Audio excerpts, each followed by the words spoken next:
El miércoles 2 de octubre de 1968 fue una noche que marcó la historia de México. Fue cuando ocurrió la matanza de estudiantes y civiles por parte de militares y policías que actuaron por órdenes de las más altas esferas del gobierno mexicano. La Plaza de las Tres Culturas se cubrió de sangre y la muerte fue sembrada en Tlatelolco. Pero, ¿qué pasó en realidad? ¿Cómo comenzó? Pues quédate hasta el final que te lo contaré todo. Esto es la masacre de Tlatelolco en 7 minutos. Aldebarán Books presenta.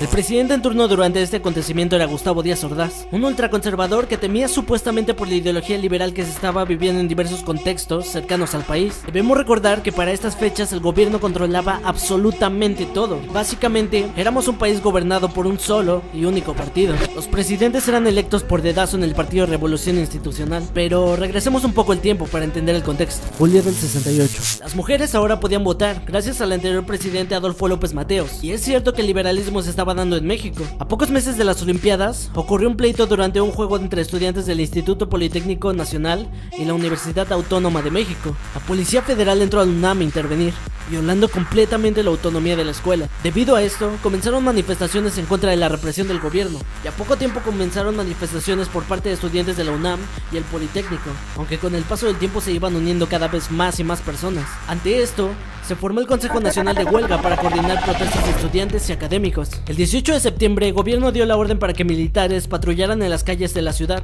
y ayudaran a policías a controlar las manifestaciones, las cuales estaban en contra del autoritarismo y cada vez eran más y más grandes, apoyadas por más y más gente, estudiantes, maestros, padres, trabajadores, entre muchos otros. El presidente Gustavo Díaz Ordaz había dado la orden para acabar con la fuerza del movimiento estudiantil, y el 2 de octubre, el Consejo Nacional de Huelga convocó un meeting en la Plaza de las Tres Culturas. A las 5 de la tarde comenzaron los oradores a hablar desde el edificio Chihuahua que daba hacia la explanada. El objetivo del meeting era dar a conocer un pliego petitorio de 6 puntos al gobierno de Díaz Ordaz, que veremos más adelante. Al finalizar, los estudiantes querían partir hacia las instalaciones del Politécnico en el casco de Santo Tomás, pero no tenían en mente lo que estaba por pasar. A las 6:10 de la tarde, apareció un helicóptero y comenzó a volar en círculos sobre la plaza, y desde él cayeron 3 luces de bengala para señalar un lugar de ataque. Desde lo alto de los edificios se escuchó un disparo, y los miembros del ejército repelieron la agresión disparando en contra de la multitud hacia todas partes. Batallones de soldados armados, acompañados con tanques y carros blindados, dispararon contra la multitud pacífica que participaba en el mitin convocado por los estudiantes.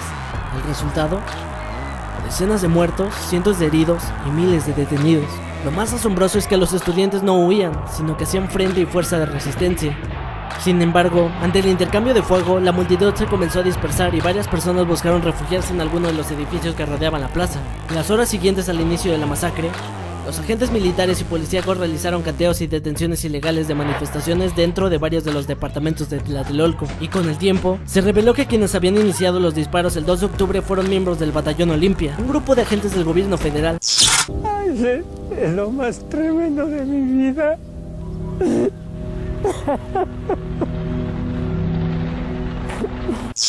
Al día siguiente de la matanza de los estudiantes, la plaza estaba completamente limpia y los cuerpos habían desaparecido. En televisión se dio la noticia de que había sido un enfrentamiento entre militares y estudiantes, y que los estudiantes habían atacado primero. En su pliego petitorio, el Consejo Nacional de Huelga pidió al gobierno de Gustavo Díaz Ordaz el cumplimiento de 6 puntos. Libertad a todos los presos políticos, estudiantes y activistas detenidos por manifestarse. Derogación del artículo 145 del Código Penal Federal, que regulaba los delitos de disolución social, que se entendían como la difusión de ideas que perturben el orden público y afecten a la soberanía nacional. Desaparición del grupo de granaderos. Este grupo policial participó en varios actos de represión estudiantil previos al 2 de octubre. Destitución de los jefes policíacos Luis Cueto y Raúl Mendiola. En 1968 eran respectivamente el jefe y subjefe de la policía capitalina y habían tenido roces con los estudiantes en varias ocasiones. Indemnización a las víctimas de los actos represivos. Antes de la masacre de Tlatelolco ocurrieron varios enfrentamientos que dejaron estudiantes muertos. Deslinde de responsabilidades de los funcionarios involucrados en actos de violencia en contra de los estudiantes. Establecer un diálogo público entre autoridades y el Consejo Nacional de Huelga para negociar las peticiones. Cuando ocurrió la masacre de Tlatelolco, el presidente era Gustavo Díaz Ordaz. El número 2 en el gobierno de Díaz Ordaz era Luis Echeverría Álvarez, quien fungía como secretario de Gobernación. Echeverría tenía bajo su mando la responsabilidad a la hoy extinta Dirección Federal de Seguridad, un órgano de inteligencia policial y social, algo así como la CIA pero en versión mexicana. En 2016, un magistrado federal emitió una resolución en la cual se responsabiliza a Luis Echeverría por ser el concebidor y preparador de la matanza de Tlatelolco en el 68. Por ello, Echeverría fue sentenciado a prisión domiciliaria en el 2006 por genocidio, aunque en el 2009 un tribunal federal lo absolvió de dichos cargos. Después de lo acontecido, diversos miembros del movimiento estudiantil optaron por hacer carrera en la vida política, ya sea a través de partidos socialistas y comunistas, o llegando a formar parte de alguno de los actuales partidos nacionales. Asimismo, se articuló un movimiento de búsqueda de desaparecidos, que, desgraciadamente, sumó a más familiares de víctimas con la subsecuente guerra sucia. Son los fantasmas, compañeros. Son los fantasmas de la generación del 68. Son los fantasmas de los que combatieron por abrir las puertas para un México diferente y nuevo. Y están aquí hoy, están aquí con nosotros.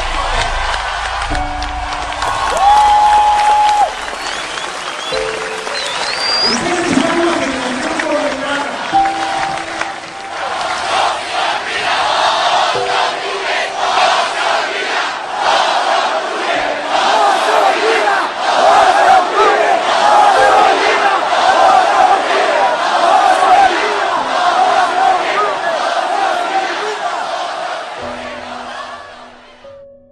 Y así terminó el gobierno con el movimiento del 68, respondiendo con sangre y fuego a las demandas de justicia de los estudiantes.